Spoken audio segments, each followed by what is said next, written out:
Hello, I'm Alex Mansfield, the host of Manny Talks Shooting, and welcome to another episode. This is the shooting podcast where I talk to individuals all across the shooting industry. We'll talk competition, self-defense, concealed carry. If you like this content, check out our YouTube channel, Manny Talks Shooting. And without further ado, let's get to this episode. Welcome, everybody. Welcome back to another installment of the Manny Talks Shooting podcast, the shooting podcast on the internet, because I enjoy talking to people and nobody lives near me, so I have to call them on the internet and have a conversation. It's all good. But anyway, we're going to talk the title sponsor of the podcast, Go Fast Don't Suck. They made this awesome banner behind me. I'm wearing their hat.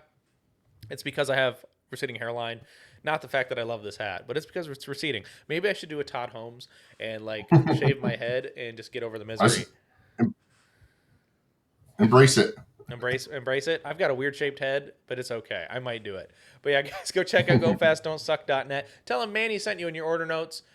Pay him your money and move on with your day. Without further ado, we got to talk about the guy that I've already talked about, his bald head. It's Mr. Todd Holmes, the South Carolina section match man of mystery. The guy he has no idea.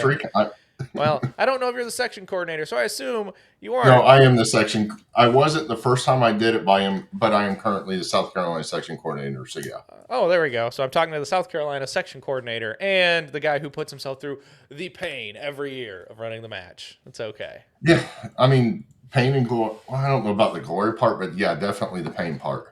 I mean, well, they're going to yell at you, and they're going to tell you that the stages are good, but they're still going to yell at you. So, I mean, yeah, is what it is, right? Mm-hmm. But it's okay. So, for anybody who doesn't know, Todd, who are you, and how'd you get into shooting? Todd Holmes.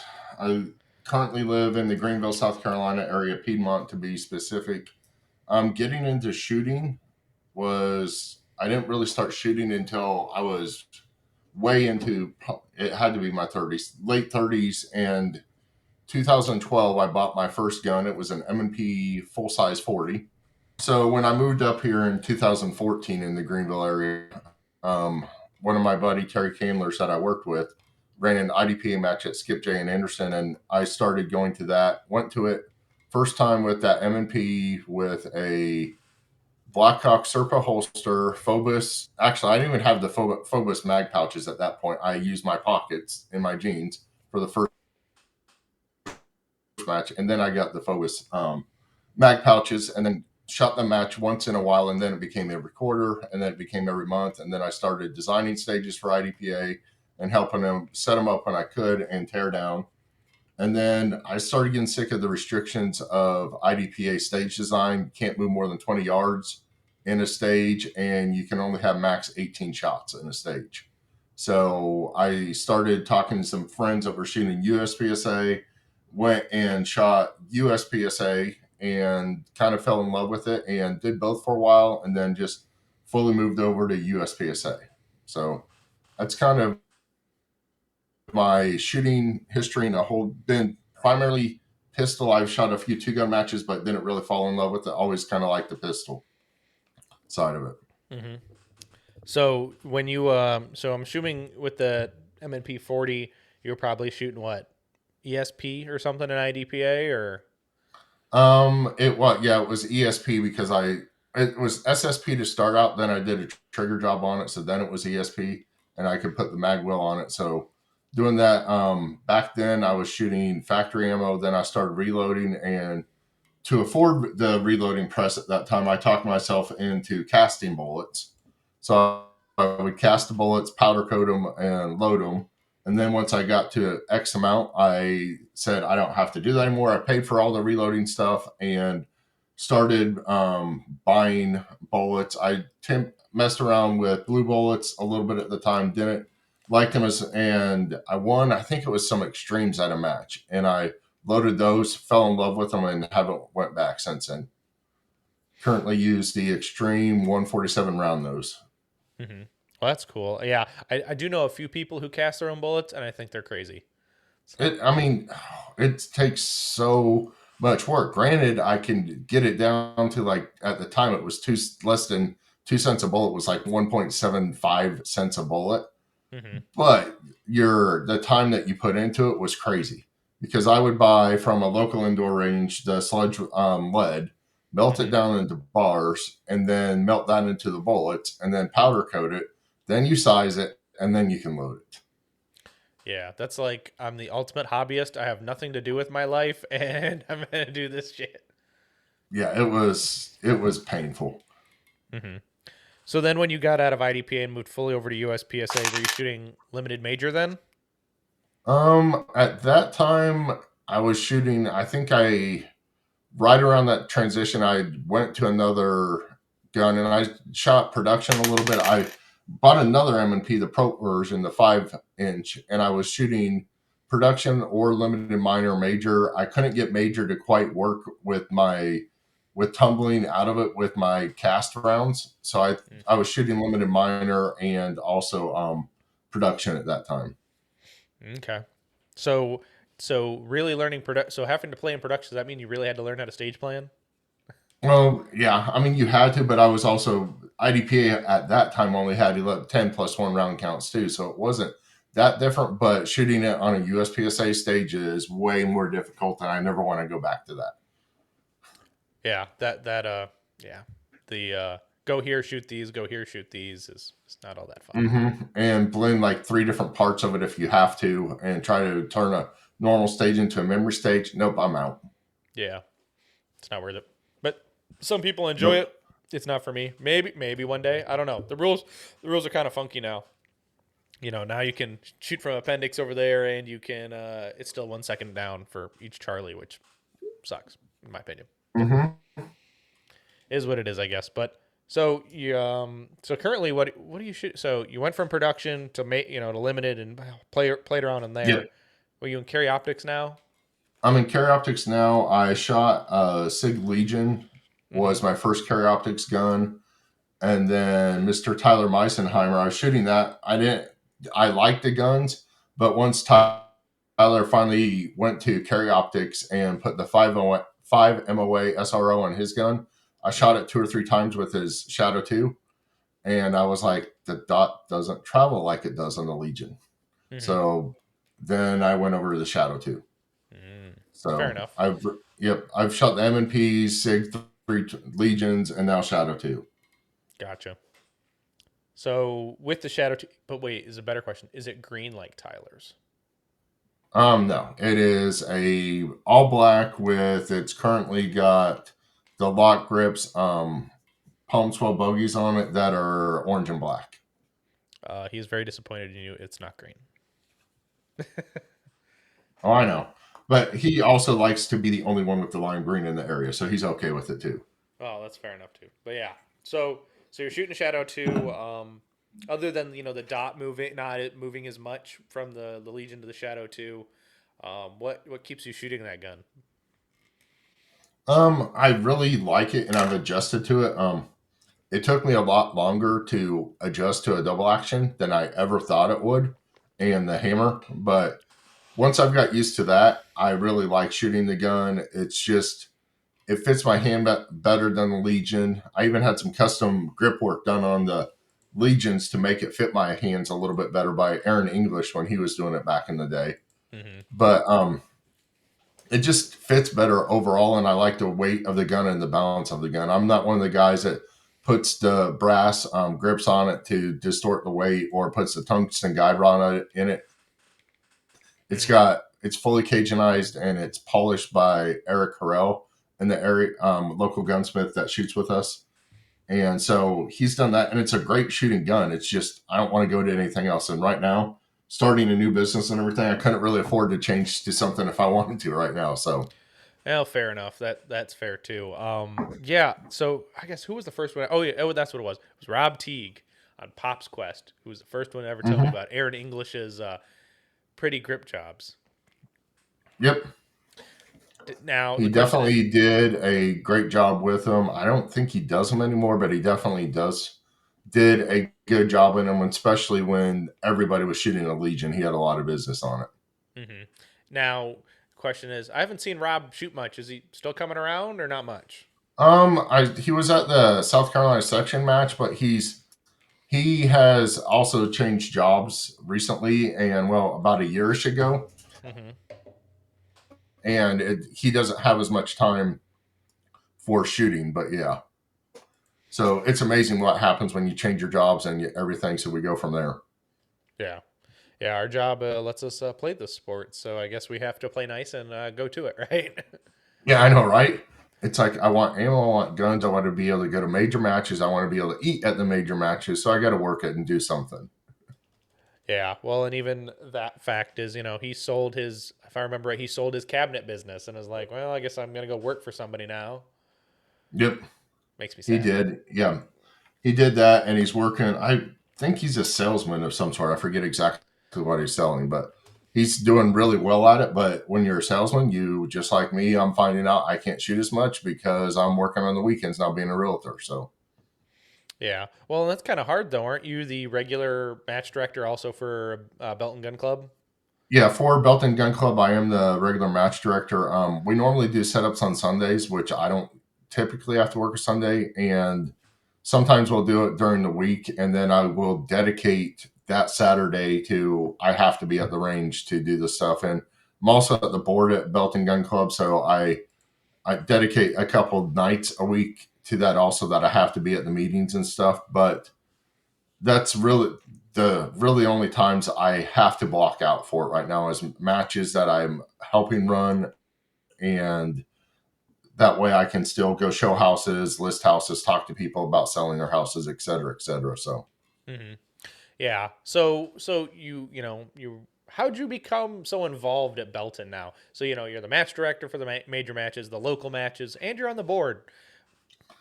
um I'm one of those people that Randy Meadows who almost can't say no as bad as I did. I was if you ask me to do something, I'm gonna do it.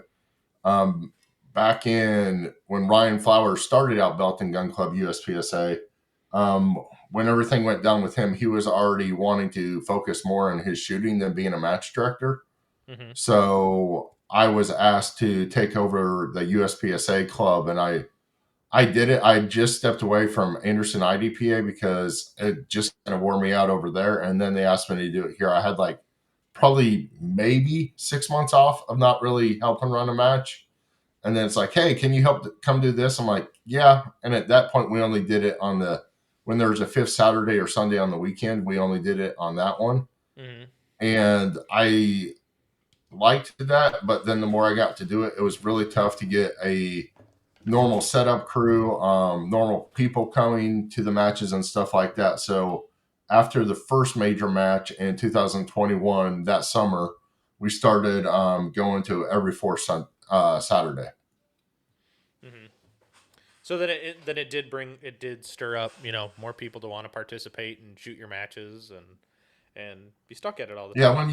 when you do it on a of a regular schedule, we were getting more people on a regular basis, and it helps you get more of a setup crew. We used to set up on the Fridays before the match because I could take time off. Tyler had with his job, he was working 410, so he had that day off. And Randy Mendoza and Vince Poteet would be able to help out on a regular basis then. But as we got to the point where we bust our ass all day Friday and then shoot on Saturday, it became not so much fun. So we went to the club, got permission to use the Sunday as our setup day, and started setting up on Sundays. And we were able to get more help for it. And then I was able to pick up some sponsors for the setup crew right after the major match this year, and that's helped people come out of the woodwork for that too. Like Go Fast Don't Suck, Hunters HD Gold, Masterpiece Arms, Targets USA, and of course Tom came on for it. And I talked the club into donating one of the Glock certs that we get for various things into not just our setup crew, the USPSA, but any of the sports that you had to come out at least one day before and set up. When they helped set up, they got entered into each time you help, you get entered into the drawing for that gun at the end of the year. So IDPA, Steel Challenge, and Cowboys all get to enter into that drawing too for Belt and Gun Club. Well, that's pretty nice. Yeah, and it definitely gives back to the people who want to help out and Yep, feel part of the group. So and it's nice because you probably get a rotating group of people then who are able to come out. It's not just you and Randy and Tyler. It's not three people trying to set yep, up 6, 7 stages on the ground. yeah, for sure. And it's definitely nice. And there's always the unknowns that come out now too because of the I push it a lot more on social media because of our sponsors now, because I got to give them their dues to make sure it's worthwhile so I can bring them back next year. And also, it helps the publicity of it. And people show up that they haven't talked to any of us, and they just show up, hey, I'm at the gate. Can you let me in? I'm like, yeah, send somebody up and let you in. So it's been pretty good. You always have at least one or two wild cards that show up every week. Yeah, and but it's good, and then it gets them more involved in the sport. They want to then give back or get more involved, and it kind of trickles down there, right? Then Yep. they become regular. But why did I lose my question? Because I was having a great damn it, I lost that You're really good good. question. So, like you said, they're helping you out. The sponsors are helping out with this raffle. It's got to be coming pretty close, right? Or was that in December when you pull Yeah, that? we're gonna do it at the match. We have a holiday hose fest match every November. Mm-hmm. Ryan Flower started, then I kind of carried on the tradition where it's all open USPSA targets, all large steel, no movers, all within 10 yards. And the steel's, of course, at distance. So it's a true hose fest match, but you can still make a hose fest match difficult by some of the targets and stuff. So everybody really enjoys that match. And I'm hoping that Lauren Cashin from MPA will be able to be there so she can do the drawing for all of the prizes that we collect and give them out to the setup crew at the shooters meeting at that match. Well, yeah, that'd be cool. Probably because it'd be really cool. But I like that match idea, the hose fest kind of thing. Last match of the year, just have a good old hurrah. The nice thing, Yep. what do you guys only take December off then? December, Yeah, January? we take December off, and the last year we took April off, and we'll take it off this year too. It says for the SAS they have their state match. Mm-hmm. Randy and I give up our weekend for that. It's basically Steel Challenge, but for juniors, for the youth in the area, and they have the state match at Belton Gun Club for that. So we'll take November, and April off this year again. So I mean, Yeah. not November, December. Mm-hmm. Well, which is nice because you get a break. The holidays are always busy. It's kind of difficult, especially being Yep. the fourth weekend. Like you don't want to try to plan around that, or no one will No, show up, or right? Christmas. Who wants to go shoot on Christmas? Well, some people, but it's not I going to be do, worth it. I, I want to get away from family. Let's go. right? Well, we But can't yeah, do that for up sure. here. It's a snow fest up here. At least you don't have to worry about that Oh, thing that's called right. snow. Oh, I know. I lived in the Cleveland area for a while. I totally get it. I feel sorry for you for living in Cleveland. It was more the Akron area, but we called it the Cleveland Akron area. If you lived in the area, Cuyahoga Falls and Twinsburg is specific areas. But yeah, Hmm. Yeah, that's where our in the Cleveland area is where my job's headquarters is at, and I had to travel there the other week, and I was like, I do not want to live here. Traffic sucks. it definitely sucks. I love the culture there and the people there, but I hated the weather. Yeah, what? Absolutely hated the weather. Yeah, that's never good. So you've been the you've been the match director. I remember one year, if I was not mistaken, you and David Lyle were co-match directors for the section match. Yep. With Lucky, the first year we did that, Lucky Gray was the section coordinator. David and myself all did all the planning. It was our first one together, kind of so I could get my feet under me and run it. Lucky came to me, goes, "Hey, you're the new match director at Belton. You want to run the major?" I'm like, no. I was like, I'll help you run it, but there's no way I can run it because at that point, because of the schedule of the matches, I'd have like two regular matches under my belt and I'd have no clue what I was doing. So yeah, I was Mhm, more of the site person, the site contact for that match, and Lucky and David put everything together for it. mhm. And do you feel like you got adequate knowledge from that first match as like Mm-hmm. as a group?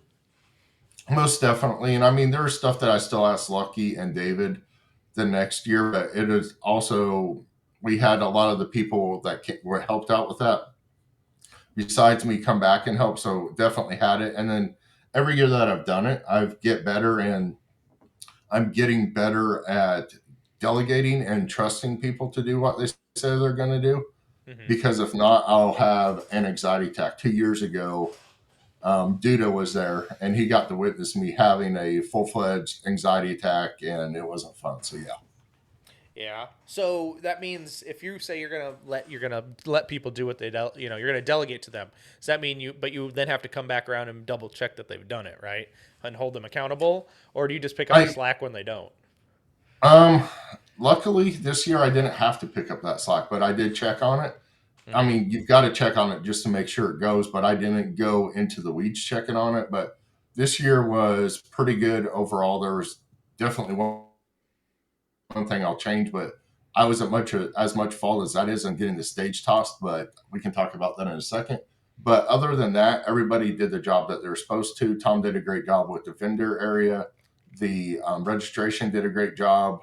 We got the stage tossed, and we could have done the prize table distribution a little bit better, but I've already addressed that, and we'll have a dedicated stats person for next year also too, so I don't have to run the Wi-Fi and be out there with everything. So before, you've never ran a match with just a stats person. You've done it yourself as the match director.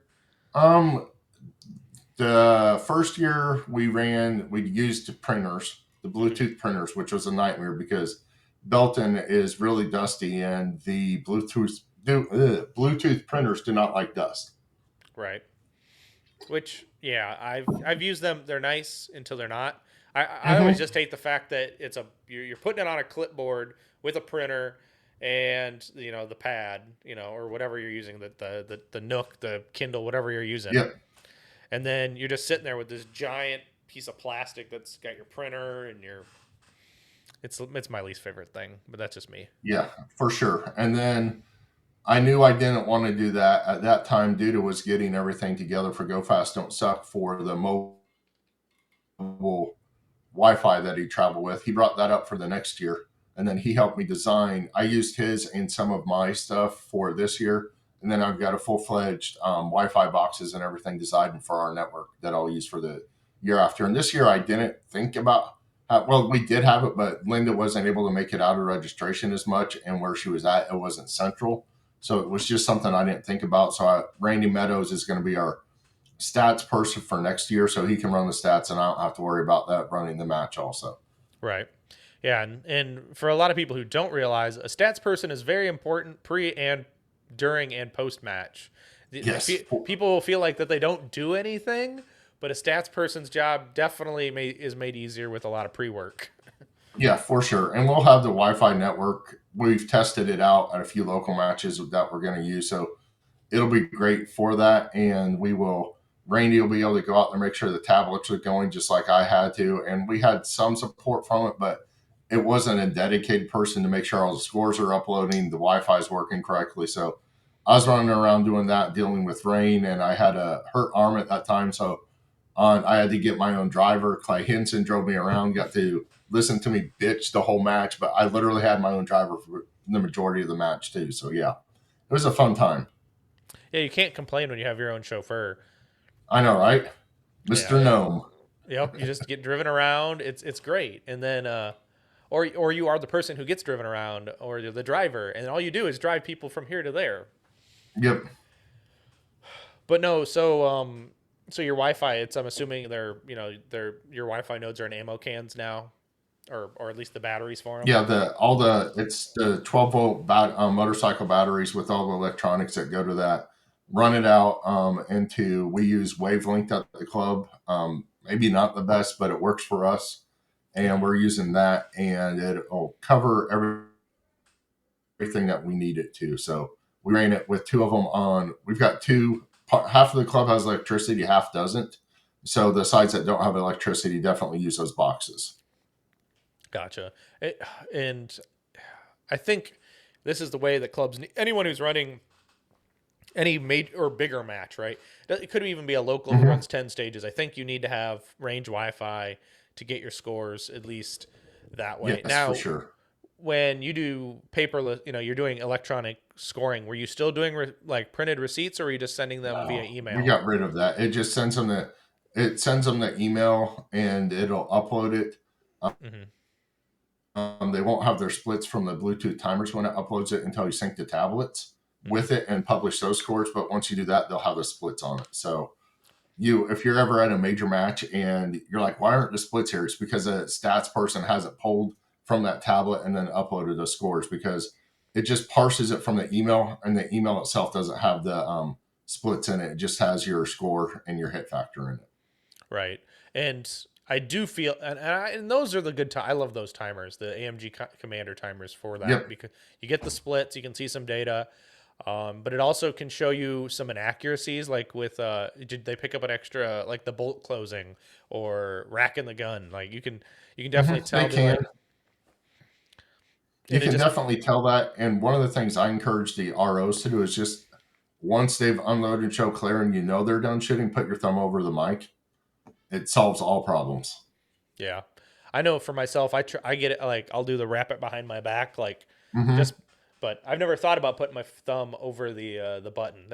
That's the one downside I feel of the commander timer, is that the mic and the screen are on the same plane, Exactly. so Yeah. you can't see anything unless you're like, it's like Yep. flat, and Yeah, but I've got bigger hands, and I don't know if you've got smaller hands if you can, but I'm able to just put, once I know they're done shooting, they're unloading before they even drop the hammer, my thumb's over the hole on it. And some Mhm. people will be like, Todd, you're awfully close. It's could pick it up. And I show them, they're like, oh, never mind. yeah. Well, and that's good too. It's that's another thing a lot of people probably don't think about, is making sure you don't pick up anything. And or worse, and the best thing is you just look at the timer Yep. and then you put it behind you, or and you cover the hole. Like visually look. So then if it shows up, if you remember Hmm. it was a 21-second run and it comes up at 28, you know that the last time You can really was back it 20. up and, yep. Yeah. And then you're saving yourself a reshoot. Well, and especially reshoots are very important to not have during a staff reset match. Yeah. You Like, want to avoid them as much as possible. They do happen, but you definitely want to avoid it because you're on the timer for that match, especially if you're doing a half day match on top of that too. So right. So you speaking of that, so when you designed the match or the squad matrix or the squad charts, right? How much mhm. time are you actually giving your stages to run? I believe we gave them Linda and Matt, Linda Chico and Matt Hopkins really did that, and I think we did 11 spots, and I want to say like 35 to 40 minutes per because it was staff reset, and most of the squads had on Saturday they had, I want to believe, 8, and then on Sunday we allowed 9 because we didn't have the afternoon that we had to get the Hmm. morning out of there for. So on Sunday we had 9.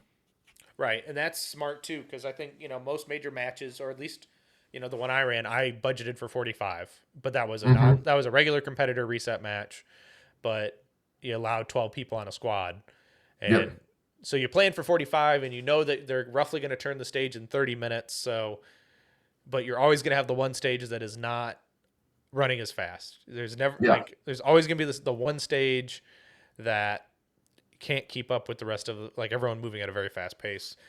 I know because I worked a stage at Area 5 this year.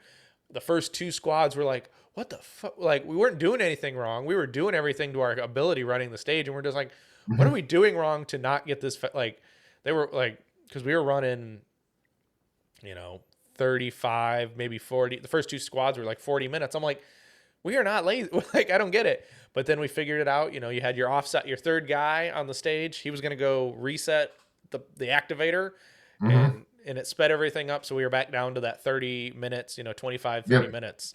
But And it sucks sometimes if you're that guy doing it, but you're that guy doing it the same way consistently every time, and it helps everybody else do it. And I think once everybody runs their first squad or maybe the first two squads, like you were saying, you figure out what's going to work for it, mhm. and then you go from there. And that's where the efficiencies come in. Right. Well, and not to be afraid to be a dick. No, not I won't say to be a dick, but tell your competitors to pay. Like, but you don't have to worry about that in South Carolina. Yeah. At least seems in Area 6 other than Florida, or at least maybe is it just north, south, and Georgia?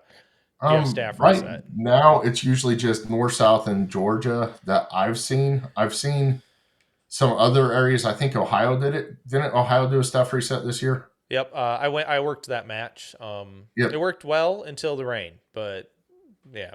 Well, that's where we can talk about that, but that's where you need the waterproof targets. But that's a whole nother conversation. Right.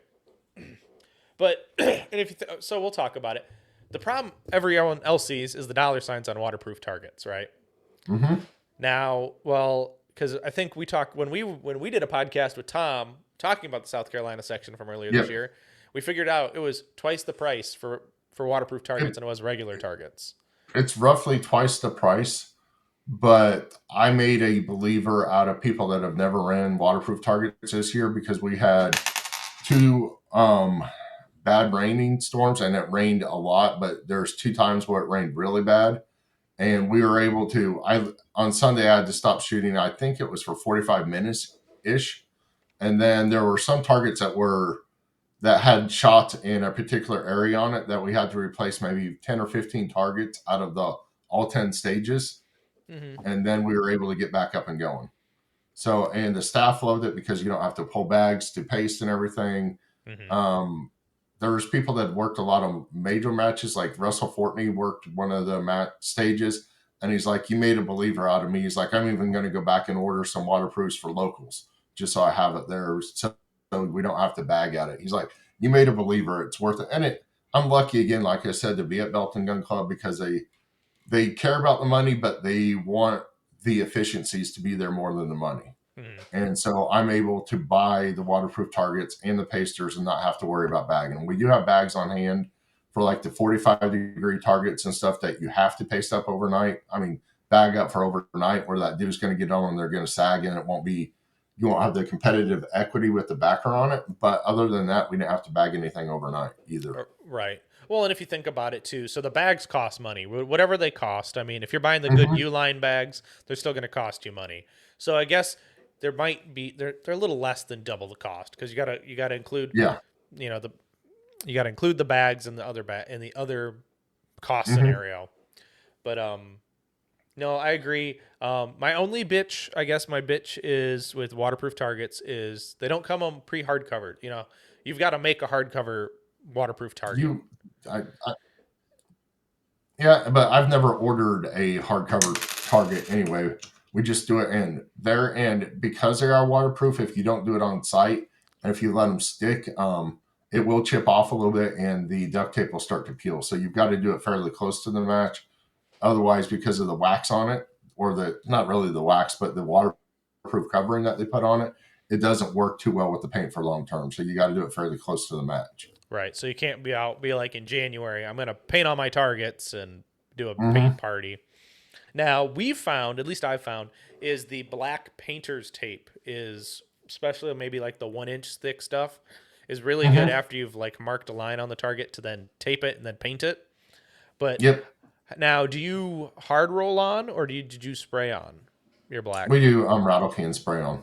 Okay. Use Tyler used to work at a paint shop, and I was ordering like the Krylon version of it, and then he's like, "Get the Rust-Oleum," and it works so much better. It's got a wider spray radius Mm-hmm. than the Krylon, and it covers better too. So I think all of our black paint that I've got at the club now is that we've got out of the older stuff too. So it helps, and we also cut back on the hardcover targets this year, and we're shooting up all the hardcover targets now. I guess I'll talk about it. So the stage that got tossed out at the match was, I'm sharing the blame in it. Here's really what happened. So there in our match director room, we had hardcover targets from the previous 2 years that were in one box, and then all the others. Mm-hmm. When the guys were putting together the bags for the match, somehow both boxes got drug out. And so there were different types of slashers in some of the bags. Mm-hmm. On Sunday, when we were replacing targets after the rainstorm and 7 squads had already shot the stage, they realized that morning that they put the wrong target on, the wrong slasher, when they were pulling it off to put another one on because it had the corner of the A zone shot up on that USPSA target, and it got to the point where you couldn't score it. Mm-hmm. They realized it. We went out there, couldn't determine when it was there. I went and checked another bag just to make sure.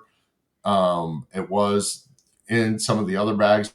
The incorrect target was in there also, so didn't have the choice. So we went ahead and tossed it. So there's numerous mistakes made there. Had them on hand, got pulled, put in the bags incorrectly.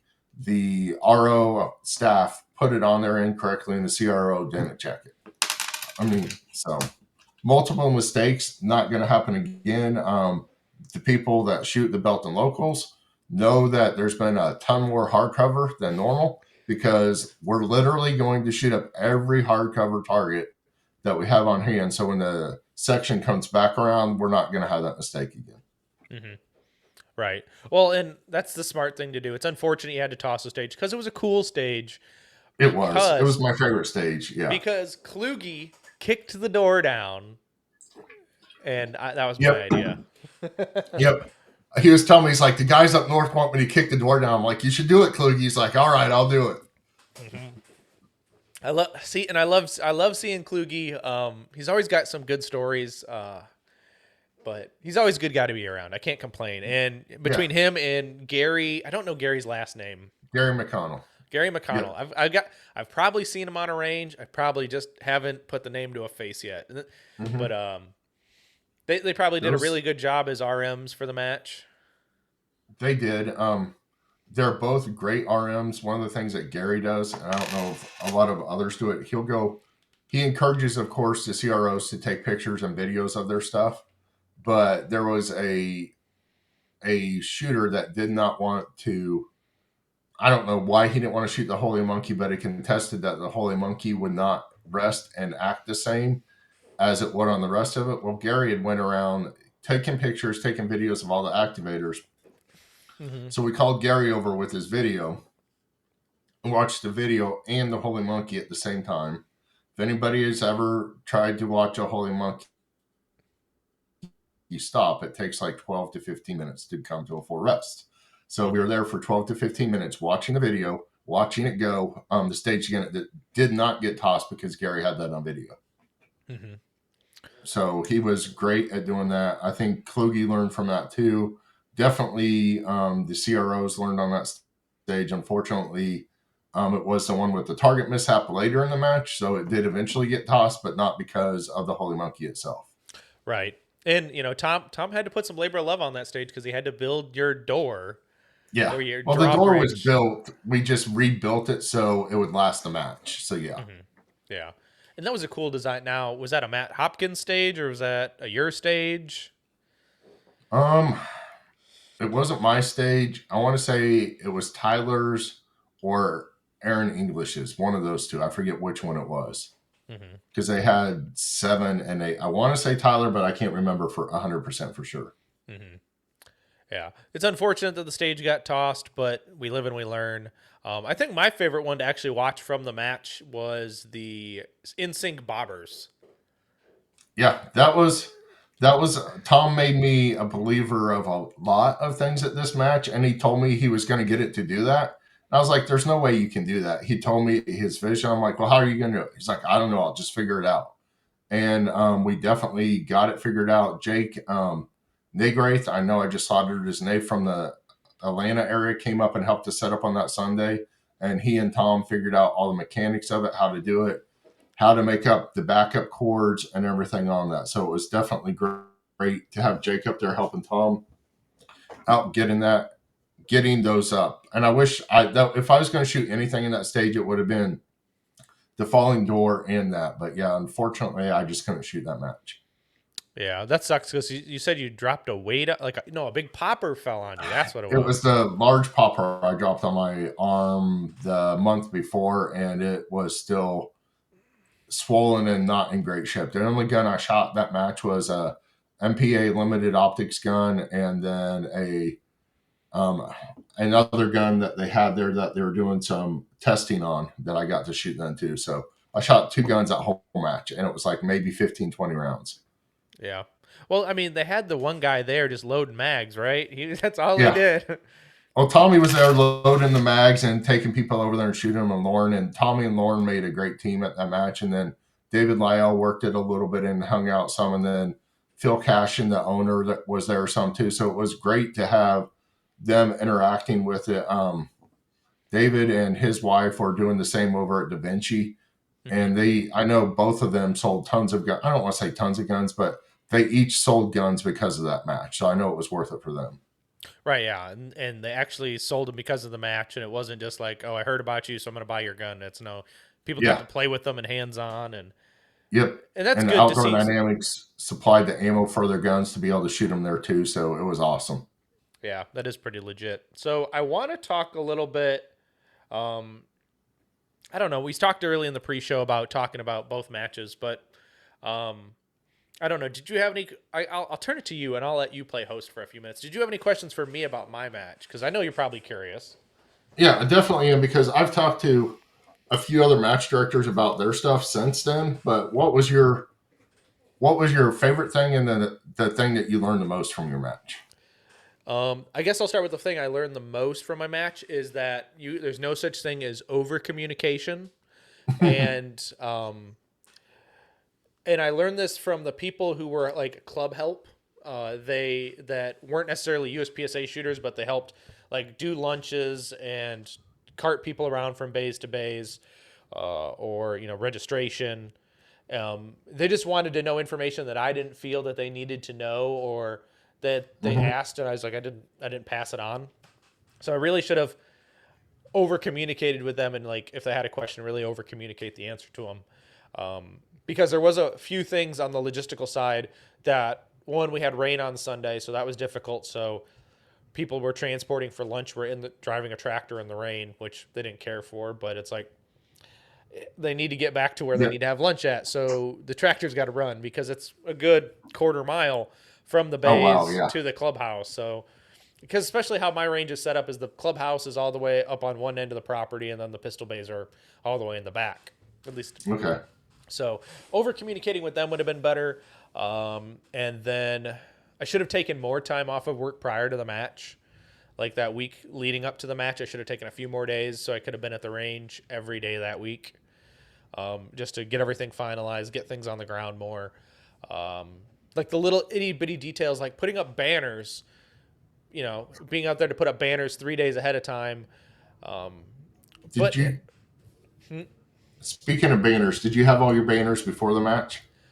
Yes, I did. And some people thought I was crazy because I actually went and used, money from the match to buy banners from sponsors who didn't send me banners because I wanted banners.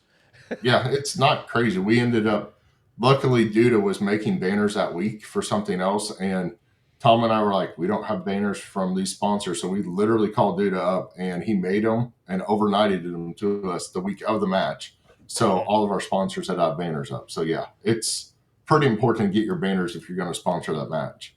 Yeah. And I don't know how many people I've told like of, sponsors who sponsor matches like, hey, Duda will make you banners. You just have to pay Hmm. you pay a bill. And if somebody Yeah. sponsors your match, they get a banner sent. You can request that he comes back, but I don't know if that's the problem. I don't know. These new mesh banners that Duda's making, they might last longer because the wind can flow through them. Hmm. But this kind of banner, if the wind catches it horribly bad or they don't hang it upright, they get shredded, they get destroyed. They don't last forever. So, Yeah, for sure. but so yeah, I wish I would have had a little bit more time on the range. Things that and then there's another thing.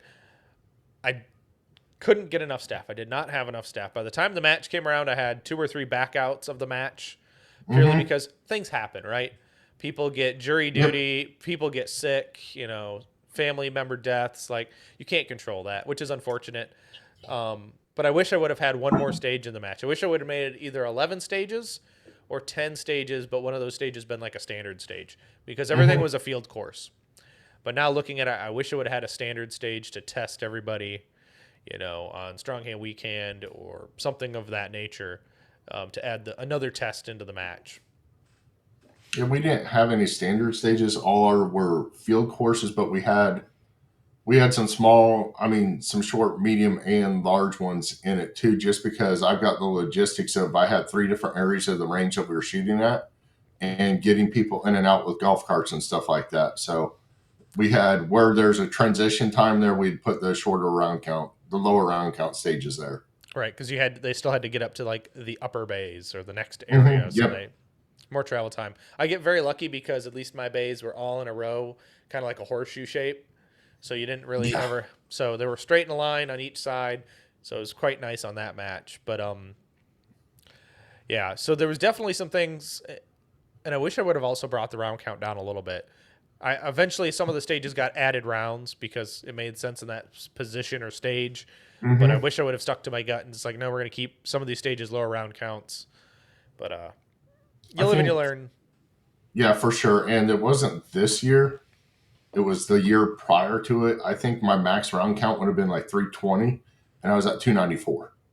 Mm-hmm. So I was definitely a little too high, and we backed it down from that because just even with the staff reset, we are running short on time on the turnaround. I was like, I had too many activators out there and too much of a round count, so we had to back it down a little bit for that. Mm-hmm. Well, and you can still have a great stage with 12 rounds compared to Mm-hmm. to 18 rounds. Like, Yeah, you can make a stage complete. Well, especially now that they changed the rules too, right? Where you're not limited in, you know, a short course is or two positions, right? You yep, can have a short course that could be a 12-round stage that could have six positions or whatever. exactly. And you can shoot one at each target. Yep. It's another idea too. 12 targets with one round each. There's so many cool things now that you can do, but Yep. and I would have gotten stages from other designers, right? Because I designed all my stages, so I became a little nose blind to that too. So, Mm-hmm. but I guess you live and you learn on that stuff too. Now, so the South Carolina is a 10-stage match. The Michigan section was a 10-stage match. Um, do you think a section match should be more than 10 stages?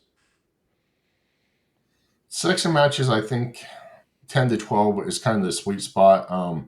Area matches, probably 12 plus, depending on the range and what that range can handle. So I think for me personally, I could probably do a 12 stage match for a section match, but especially with doing a half day format and the turnaround time, just 10 fits us pretty well with what we have to do. Right. Well, and And even I, this. Go ahead. and I was gonna say, I don't even run, I didn't run chrono the last 2 years, but I've seen it ran pretty efficiently at a couple of matches this year, and I think I'll probably bring it back next year because I have a bay that they can do it right next to it.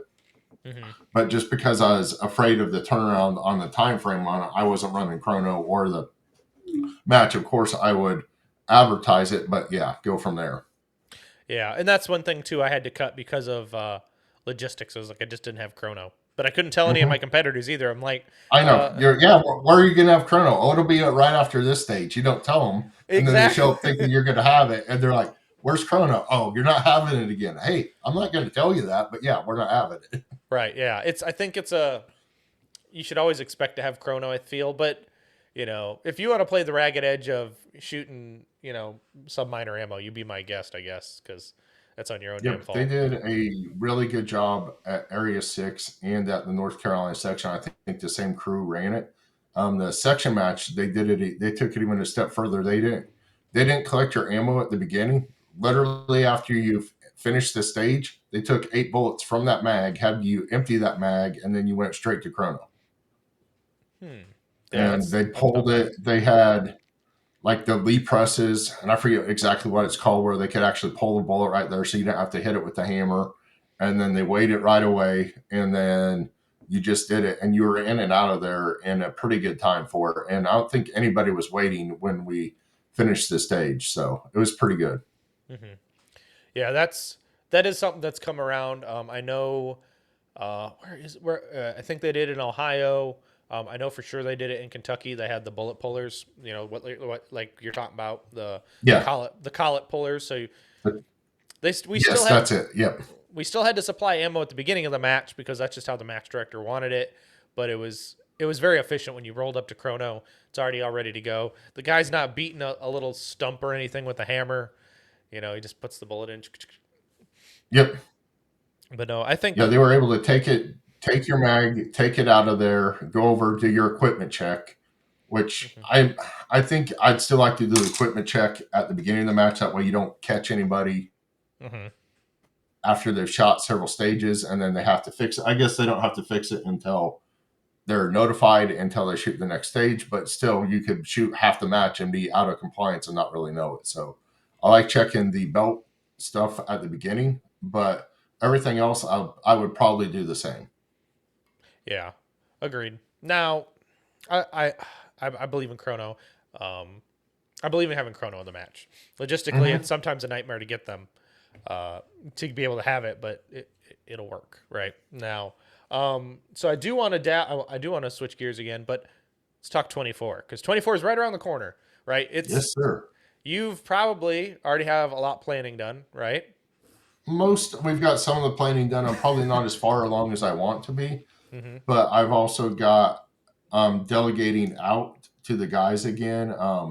Tom's coming back, going to do the vendor area, getting all the sponsors. Literally, I'm hands off unless it costs the club money. Mm-hmm. So Tom is handling all of that, and I'm very appreciative of it. Matt Hopkins is coming back and going to get all the stages from the stage designers, put them together.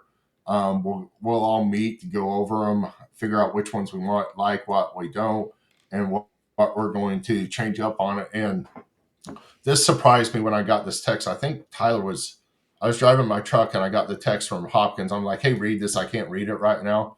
And he read it and he's like, it said, does anybody have the Holy Monkey? I'm like, this isn't Hopkins. He doesn't like the Holy Monkey. I mean, he legit doesn't like the Holy Monkey. Mm-hmm. And we'd have conversations about it 3 or 4 times a year. And I'm like, and then Tyler goes, yeah, he wants the Holy Monkey for his stage. I'm like, Hopkins? For real? So I can't wait to see what Hopkins has planned for the Holy Monkey this year.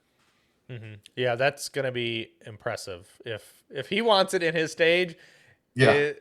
he's got to turn to Leaf, or he's just like, screw all you hard shit.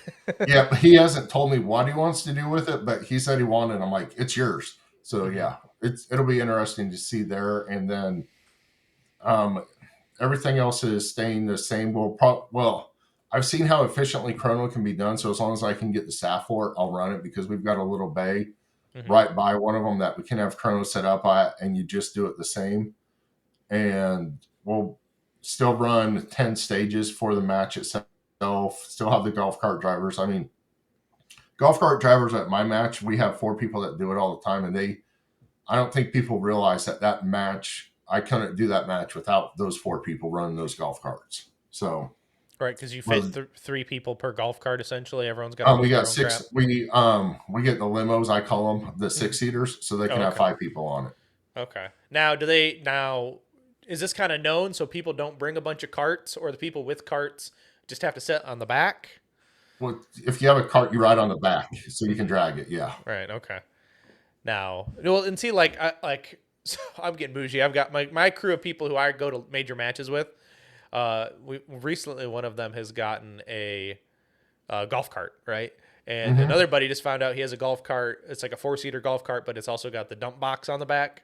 So I'm like, sweet. We'll just put all our crap in the dump box, and then we don't have to carry anything. We just jump in the golf cart, drive to the next bay. So That would be awesome. But I'm yeah. I'm just glad I don't have to invest in one, but they do. So Mm-hmm. Yeah, in Belton Gun Club, we're kind of known as the bougie gun club of the area because we've got fans, we've got electricity, we got the Wi-Fi, we've got lights, we have electric staplers, electric hammer drills to use for setup and stuff. So like, and it's funny, some of the other clubs will be like, "Why don't you have this? We're not Belton, we don't have that money." Well, sorry.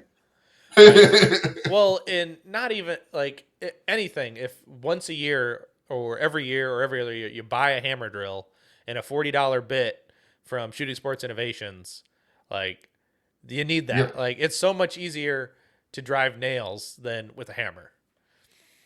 Yeah, for sure. And I didn't realize the time saving that doing that would have because the first match that we had 2 of them at it and we were running, we probably saved 2 hours of setup time from our normal one just because we didn't have to manually hammer in all the nails for that match. Mm-hmm. Yeah, you don't have, and then it saves somebody's arm. Like, and usually Oh, for sure. most people are older who set up matches, so you got to protect them. Yep. It saves your arm and everything, your legs because you're not walking around, your knees because you're not bending over on the ground so much and all that. So Mm-hmm. Dan, Dorian, and Nathan Carter, when they came up with that design and put it in mass production, was freaking awesome. Yes. We chew up some of the bits just because when we set up, we'll put nails in the bottom barrel to keep it in place because we'll set up on a Sunday and it can get a little windy at our range just Mm-hmm. to make sure they don't go around. So it's not exactly going straight down, but they sell them for like $6 a piece. So it's a good trade off for every other month. I just buy 3 or so and just have them on hand. So we have it. Right. Yeah, and it's all you always have extra. It's just like you have spare gun parts. You always need Yep, extra little bits and doodads. exactly. So definitely enjoy that. So, what was your favorite part of the match? Your match? My match. Everyone saying that they had a good time, even though on Sunday it downpoured, and everyone liked the stages. So I was like, Mm-hmm. so the match ran smooth, and nobody hated me for the most part, which is probably my favorite thing. But I mean, I enjoyed it. I liked being in charge, but it was also my first time. Like I'd help run local matches, but I never ran a major match by myself. Um, Now that I had that confidence, I would be easier to do it again. But it's you live and you learn, I guess, right? Yep. Yeah, every year I just learn to delegate more to the people and let them do it. And I won't. One thing I told the guys when they were designing stages, for some reason they went crazy, and I didn't think about this aspect of it. But we put like 15 45-degree targets in, and they weren't always against the berms. Mm-hmm. So literally Thursday, Friday, Saturday, those 3 nights after everything was done at the range, Tom and whoever else was lucky enough to be with us, because I was injured, I couldn't do it. We went to the Home Depot and loaded up 20 to 40 sandbags. Mm-hmm. So we want to be ricocheting all over the place. And we're definitely not doing that again, because I think we spent like $500 in sandbags over the course of the match. Right. And all the time and energy that we spent going every night to go get more sandbags. What you could have done is just now that you know how many sandbags you need, you just buy them all in the beginning. Mm-hmm. But Well, that I and agree though. It's just the 45-degree targets so far out away from the berms is yep, just is it can be a nuisance. It can be a safety issue because of skipping and having a bullet leave. I don't know if it's worth it in my opinion. it's not. And there's horse stall mats. I guess we were advised after the fact would also work. Gary McConnell and Jason with Targets USA told us that, but it was way past the point where we could bring those in. I guess a horse stall mats, if you put them up behind it, will also catch him and slow it down enough that you don't have that problem. But you live and learn. Right, and it's always a learning game too. You always are going to find something new from somebody and a better way of doing something. Yep. That's why But I mean, honestly, I like talking about the matches with y'all. And there's been times where I'll be talking to Yeeman and I forget the Utah section coordinator's name, Rob or Jason or something like that. He'll call Yeeman, and then literally it's unplanned mhm. that Yeeman will just bring us all on, and then there's somebody else on the West Coast that'll call during the same time. It's happened twice to us now, and we all end up just talking USPSA matches, how we ran it, and stuff like that. Like at the New Mexico or Nevada, I forget which one it was that he ran. His router literally went up and smoked the day before the match. Oh, You talk about stress. He was getting one. He got it in Amazon and got it out there and was able to run the match. But we were talking scenarios with him the night before on stuff that he could do to make sure that he still had the backups that he needed for the match. So it was fun, but I'm sure he was way more stressed out. I probably wouldn't have even been on the phone. I would have been so stressed out with people. oh yeah, yeah. And it was Robert Wyatt is that guy you're Yes. thinking of? Yes, I love Yes, Robert. exactly. I will frequently message him because it's just usually how it goes. I will message him and he will deal with it. Especially because he loves his Taylor Swift and it's hilarious. Oh, don't mention Taylor Swift. You're wearing the shirt. Yeah, I'm a huge Kansas City Chiefs fan, and it's the first time when she showed up, it was okay. It's cool. We'll mention it 17 times, however much. But Mm-hmm. I mean, it just went way, way, way, way overboard. It's just like it's not even football anymore. It's a Taylor Swift-a-thon. How many times are you going to show her Mm-hmm. or talk about her during the game? Come on, man. Well, I was out to dinner and there was the Monday night. It was this Monday. It was like pre-football, right? Football had not Yeah. started on Monday night yet. And they were talking, I don't know who was playing. Was it the Giants and the Jets or something? No, We played the Jets. It was Giants and Seahawks. Seahawks that they got annihilated by. Yes. Yes. But then the first 20 minutes of like the pre-show, they're talking about Swift. Taylor Swift. It's like, Like they're not even playing, guys. I know they're not even playing. The NFL's going overboard with it, and then you've got the Swift fans that are not football fans that are like, yeah, Taylor Swift made this guy named Travis Kelce and this Mahomes dude famous and all that. No, they've won 2 Super Bowls. They were famous before that. You just didn't know about them because you weren't into sports. Right. So And she's bridged. yeah. Yeah, And they're still not into sports. yeah, I know. She just bridged the gap for some of them, but it was like, oh, come on, man. Yeah. Now, so you're also, I want to dabble on this before we kind of wrap this up, is you are the South Carolina section coordinator. How much, people really don't realize how much a section coordinator does, right? How much time do you feel like you spend in a month dealing with just section coordinator duties or responsibilities or phone calls? I mean, it's not when I first took it over at the beginning of the year. I sent a couple emails. I called people and talked to them, but and I've went to more matches outside of just my little 2-hour radius than I normally do. But honestly, around here they run it so well, and people have been running the matches. They don't have a lot of new match directors. There's not a lot of the questions for it. So I am very blessed to have a bunch of good match directors out there. And there's been some that are out there doing it that have been doing it for like 15 years. So way more than I have. And we've only got 7 active clubs in the area. And that's including one indoor range that does it that Tyler runs. So, but it's very blessed to have it and have all the experience out there. So I don't have to deal with a lot of the nitty gritty stuff. Lucky said he'd get more. I think Lucky got more calls than I did, but it was because there were some newer match directors and some clubs wanting to start up that he's helping with that never really materialized. But he got more calls because of that. And then people were a little bit more nitpicky for a year or two in this area. Like, this person was running an illegal target. Well, did you talk to the match director about it? Oh, no. Well, what do you want me to do about it after the match type thing? So stuff that obviously was not in your control. You know, it's you can't do anything about it. You weren't there. It's like you might be the coordinator, but it's like up the chain of command, right? We go to the match director, then me. But and I would have these conversations with Lucky, and he'd tell me about them. But sometimes I wouldn't even go to the match director. They'd just call him after the match and show him a video, and he goes, "I can talk to him, but you should have addressed it at the match." Well, especially before you shot the stage too. Like, Yeah. And then exactly. It's like, now I'm curious, how does the South Carolina section delegate national slots? That's pretty easy.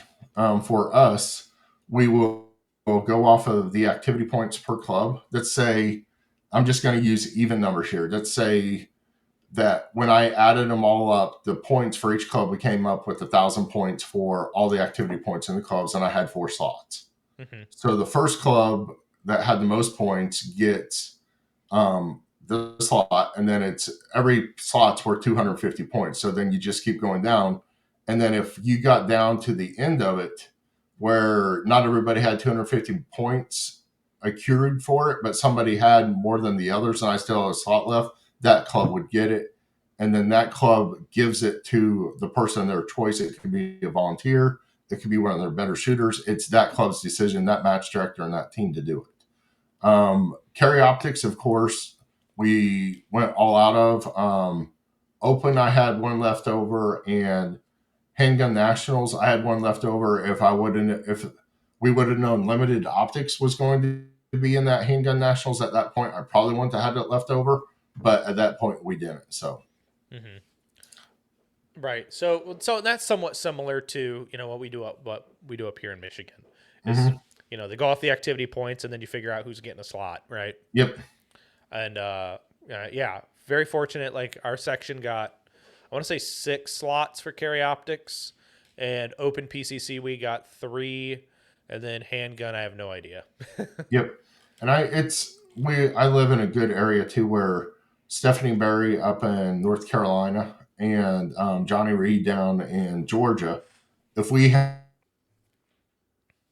any extra slots after we give them out to our club, we'll reach out to each other and go, "Hey, do you have anybody up there that needs this slot before I give it back out to the clubs?" Because they gave a carry optic slot this year to one of the South Carolina shooters so they could go. So it was their clubs didn't want it, they didn't claim it, and so she's like, before I give it out, do you have anybody that really deserves it? And I was like, absolutely. And that person was able to get it. So it's nice to have that working relationship with your other section coordinators in the area. Mm-hmm. Yeah, I agree. Definitely be able to bounce back and have a stronger community. Like, Yeah. that's why we're in areas too, right? Like, Mm-hmm. you're area 6, I'm in area 5. Um, there's no reason to clash, right? It's help a brother out, right? Yep. And it was nice this year because the Randy Meadows doing stats. I mean, Randy's ran practice score, he runs a steel challenge match. He helps me out. He helps IDPA out. So he knows a lot, but he never ran a major match of stats. And I was like, and I reached out to Stephanie. I was like, I know he's already working staff and you already probably have him on a stage, but can he shadow Dan Dorian and learn really what you do for stats on a match? And he learned enough that he said it made it worth his while. When I asked him to do it, he's like, I'm not really going to learn anything, but he did learn some practice score tricks and stuff that he's yet to teach me. But I'm okay with him knowing them and me not, because he'll be able to apply them to our major matches that we have at the club now too. Mm-hmm.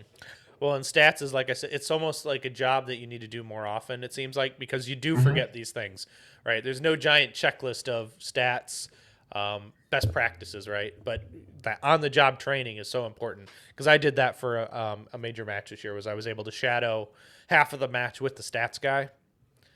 So I really got to learn that too. So that the unsung heroes of USPSA matches, because nothing that it's all good because nothing went wrong.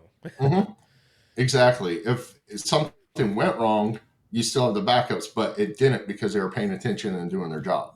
Right, exactly. So, Todd, I'm near the end of our time for tonight, but I do have a few more little questions. You probably don't have any sponsors other than your Visa, MasterCard, or American Express. Oh, yeah, for sure. But you said Belt and Gun Club has some sponsors, so I want to make sure we give them some love because we mentioned it earlier, but let's mention it at the end because people like to hear it at the end, I guess, too. Yep.